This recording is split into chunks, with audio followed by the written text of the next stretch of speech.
అశ్వత kitchen channel. ఈరోజు నేను కృష్ణాష్టమి. ఈరోజు అటుకులు పులిహోర చేయబోతున్నాను. ఎలా చేయాలో మీరు ట్రై చేస్తారు, రండి చేస్తాం.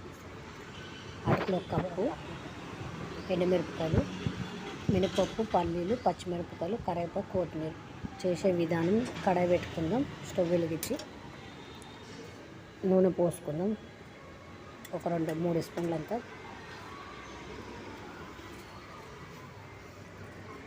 ఆవాలు, మినపప్పు 2 స్పూన్లు వేద్దాం. పల్లీలు వేద్దాం. మంచిగా దూరగా వేంపదాం. ఎండుమిరపకాయలు వేద్దాం. ఒక 4 పచ్చిమిరపకాయలు వేద్దాం. మంచిగా ఫ్రై చేసాం. ఫ్రై అయ్యాక కరివేపాకు వేద్దాం. కొద్దిగా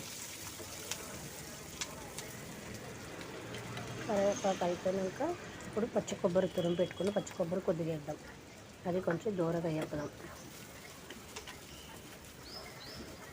అది అయినాక నానబెట్టుకున్న అటుకులు వేద్దాం. లైట్గా నానబెట్టాలి, ముద్దగా అయిపోతాయి. నీళ్ళలో జస్ట్ తీసి కడిగి మళ్ళీ వేసేయాలి.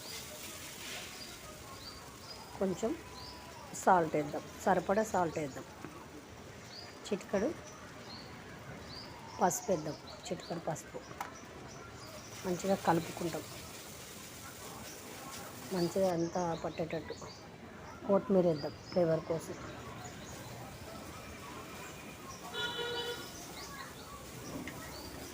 మంచిగా కలిపేసుకున్నాం. ఇప్పుడు అయిపోయింది పులిహోర. అటుకుల పులిహోర అయిపోయింది. ఇప్పుడు బౌల్లో తీసుకున్నాము. సర్వింగ్ ప్లేట్లో వేసుకున్నాం. తీసుకొని కృష్ణుని తీసుకెళ్ళి పెడదాం నైవేద్యం.